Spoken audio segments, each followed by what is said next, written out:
कि आप देश के संविधान में, कानून में विश्वास रखते हैं। आंदोलनजीवी होने का मतलब यह है कि लोग जो दुखी हैं, जो पीड़ित हैं, आप उनके साथ खड़े होने की क्षमता रखते हैं। आंदोलनजीवी होना अपने आप में एक बहुत बड़ी बात है। लेकिन प्रधानमंत्री ने जो कहा ना, आंदोलनजीवी परजीवी, परजीवी होता है एक पैरासाइट, कीड़ा होता है जो किसी फसल पर लग जाए, किसी पौधे पर लग जाए, उसे खा जाता है। तो इस देश में अगर कोई परजीवी है तो इस देश के प्रधानमंत्री से बड़ा परजीवी कोई नहीं है। वो इस देश को तबाह करने वाले कीड़े हैं जो पूरी तरह से इस देश को खोखला कर रहे हैं। कैसे, मैं आपको बताऊंगा एक एक तरह से। अगर प्रधानमंत्री को इलेक्शन जीतना हो तो प्रधानमंत्री बेईमान इलेक्शन कमीशन पर और ईवीएम मशीन पर जिंदा है, तो परजीवी हुए प्रधानमंत्री जी को अपना झूठ फैलाना हो तो उनका जो गोदी मीडिया है, उस गोदी मीडिया पर निर्भर है प्रधानमंत्री। इसका मतलब यह है कि परजीवी हैं, उस पर निर्भर हैं। दूसरा, अगर प्रधानमंत्री को किसी भी अपनी जो बातें हैं, जो सब कुछ ये पुलिस के माध्यम से करवा रहे हैं, जो भी उन्होंने सब करवा रखा है, इसका मतलब ये उन दूसरों पर निर्भर है। ये प्रधानमंत्री को सोचना है। ये प्रधानमंत्री, इस देश में जिस समय बुरी हालत है, 35 करोड़ लोग बेरोजगार हैं, जो लोग सरकारी सेवा में हैं उनकी तनख्वाह भी ढंग से नहीं दी जा पा रही है, ठीक है ना। डीए वगैरह जो है, फोर्स का भी डीए रोक रखा है। उस समय में प्रधानमंत्री 20,000 करोड़ के 2 जहाज अपने घूमने के लिए लेके आते हैं। तो कौन है प्रधानमंत्री? इस देश के खून को चूस रहे हैं, परजीवी हैं प्रधानमंत्री। इस देश में अभी आप जहां से चलते आए हैं, राजपथ पे आपने देखा दोनों तरफ की जो बिल्डिंग है उन्हें तोड़ा जा रहा है, और 20,000 करोड़ का विस्ता प्रोजेक्ट है।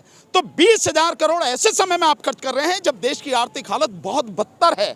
-10 में जीडीपी देश की जा रही है, और अपनी सरकार ही इस समय मोदी सरकार है, वो कहीं 7.7 माइनस में जा रही है।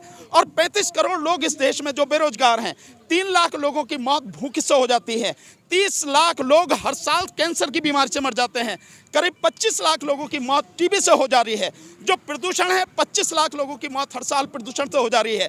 40 करोड़ से ज़्यादा लोग इस देश में भूखे सोते हैं। ऐसे में 20,000 करोड़ के हवाई जहाज अपने लिए लाना और 20,000 करोड़ का विस्ता प्रोजेक्ट बनवाना, ये है परजीवी होना। कि देश के टैक्स पेयर का जो खून पसीना का पैसा है, उस पैसे को प्रधानमंत्री मौज मस्ती के लिए, सिर्फ अपने नाम की पट्टी लगाने के लिए यहाँ पे खर्च कर रहे हैं, जबकि इससे कितने ही लोगों को रोजी रोटी दी जा सकती है, रोजगार दिया जा सकता है। ये है परजीवी होना। तो प्रधानमंत्री अनपढ़ आदमी है, पता कुछ है नहीं उसे, इसलिए जो भी मन में आता कहते थे। और एक चीज़ और कही उन्होंने लोकसभा में कि जो है, इसके लिए जो दहेज के लिए कोई आंदोलन नहीं हुआ, और विधवा विवाह के लिए कोई आंदोलन, बाल विवाह के लिए कोई आंदोलन नहीं हुआ, 3 तलाक के लिए कोई आंदोलन है। मैंने इसलिए कहा ना, मैं बार बार कहता हूँ, अनपढ़ आदमी है, कभी राष्ट्रीय आंदोलन तो पढ़ा नहीं। राष्ट्रीय आंदोलन अगर प्रधानमंत्री ने पढ़ा होता तो पता लगती कि कितना बड़ा समाज सुधार का आंदोलन चला, जिसमें विधवा विवाह के लिए बहुत बड़ा आंदोलन चला, जिसमें दहेज के लिए बहुत बड़ा आंदोलन चला, कानून बनने से पहले बहुत आंदोलन चले हैं, बाल विवाह के लिए बहुत बड़ा आंदोलन चला। शारदा एक्ट जो था बाल विवाह पे ही था, जिसमें 1886 में कोर्ट ने निर्णय दिया कि जो 11 साल की बच्ची थी उसका विवाह एक बूढ़े से कर दिया गया। उस बच्ची को वहाँ कंजुगल राइट्स के तहत उसे भेजने के लिए कहा गया कि भाई तुम अपने ससुराल जाओ। 11 साल की बच्ची ने ससुराल जाने से मना कर दिया, कह दिया कि चाहे मुझे आप जेल में डाल दो, मैं वहाँ नहीं जाऊँगी। वो आंदोलन चला और आखिर में 1929 में वो कानून बना, शारदा एक्ट। तो प्रधानमंत्री को ABCD पता नहीं है, अनपढ़ आदमी है, अनपढ़ आदमियों की टीम है, जो मन में आया बस कह दिया। ये